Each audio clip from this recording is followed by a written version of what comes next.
আজ আমি পোস্ত চিকেন বানাচ্ছি। এই দেখো, চিকেনটাকে আমি ম্যারিনেট করে রেখেছিলাম দই, সাদা তিল, চারমগজ আর পোস্ত দিয়ে, লঙ্কা বাটা দিয়ে, নুন মিষ্টি দিয়ে, হলুদ দেব না। তো এই দেখো, পোস্ত চিকেন করব, সাদাই করব। এখানে 1 টিস্পুন সর্ষের তেল দিয়ে দিলাম। এবার এই পেঁয়াজ শাক আর এগুলো সব দিয়ে দেবো। লঙ্কা আছে এর মধ্যে, ক্যাপসিকাম আছে, পেঁয়াজ শাক আছে, এর মধ্যে দিয়ে দিলাম। এবার একটু হালকা করে একটু নেড়ে নেব। এটা খুব কম তেল দিয়ে করা হচ্ছে বলে, হেলদি ভাবে করা হচ্ছে, যাতে সবাই খেতে পারে, সেই জন্য ফ্যামিলির সবাই খেতে পারে। আমি এখানে পেঁয়াজ, ক্যাপসিকাম, পেঁয়াজ শাক, কাঁচা লঙ্কা সব দিয়েছি তেলের মধ্যে। আর 1 টিস্পুন আমি অয়েল নিয়েছি। তোমরা ইচ্ছে হলে আর একটু তেল দিয়ে নিতে পারো, আমি অল্প তেলেই করছি।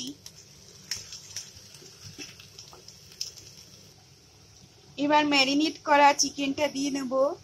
এর মধ্যে দই আছে, সাদা তিল, চারমগজ, পোস্ত, লঙ্কা বাটা দিয়ে ম্যারিনেট করা হয়েছিল। এটা এর মধ্যে এবার দিয়ে দেব। এর মধ্যে দিয়ে দিলাম।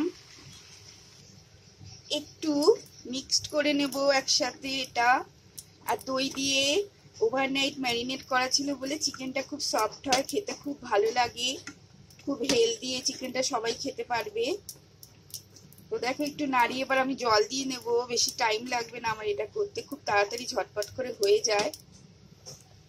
আমি অল্প করে একটু নুন দিয়ে নেবো এর মধ্যে। ম্যারিনেট করার সময় নুন মিষ্টি আমি দিয়ে দিয়েছিলাম, তো একটুখানি নুন দিয়ে নিলাম আমি। এবার একটু নাড়িয়ে নেব, এটা একসাথে মিক্সড করে নেব। এবার কিছুক্ষণের জন্য আমি ঢেকে দেবো এটা। এটা দিয়ে ঢেকে দিলাম আমি। এবার আমি ঢাকনাটা খুলে দেখবো চিকেনটা কতটা সেদ্ধ হয়েছে। এবার আমি একটু নাড়িয়ে নেব চিকেনটাকে। হ্যাঁ, চিকেনটা একদম সেদ্ধ হয়ে গেছে, ভালো করে কুকড হয়েছে। কেন ওভারনাইট এভাবে দই দিয়ে মাখা থাকলে খুব ভালো সফট হয় এটা, আর খেতে খুব টেস্টি লাগে এইভাবে করলে। বেশি তেলও লাগে না, হেলদি ভাবে হচ্ছে এটা, সবাই পরিবারের সবাই খেতে পারবে, সে কারণে। এবার একটু জল দিয়ে দেবো এর মধ্যে। এর মধ্যে আমি একটু গরম জল দিয়ে দিলাম, মশলা ধোয়া জলটাই দেব। চিকেন ম্যারিনেট করেছিলাম যেটা দিয়ে, জল দিয়ে দিলাম। একটু নাড়িয়ে নেব ভালো করে।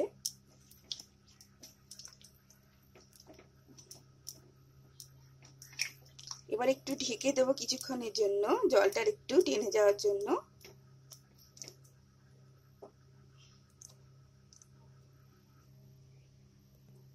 এবার একটু ঢেকে দিলাম এটা কিছুক্ষণের জন্য। এবার ঢাকাটা খুলে দেখবো চিকেনটা কতদূর হয়েছে। আর চিকেনটা প্রায় হয়ে গেছে। এবার দুটো কাঁচা লঙ্কা দিয়ে দেবো এর মধ্যে। এবার একটু অল্প করে সর্ষের তেলের মধ্যে দিয়ে দেব।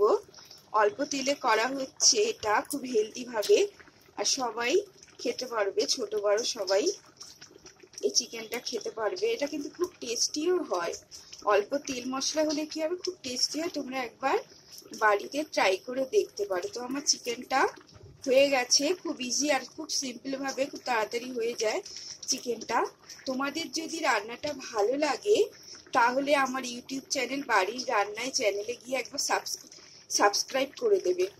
ওকে, চলো, টাটা।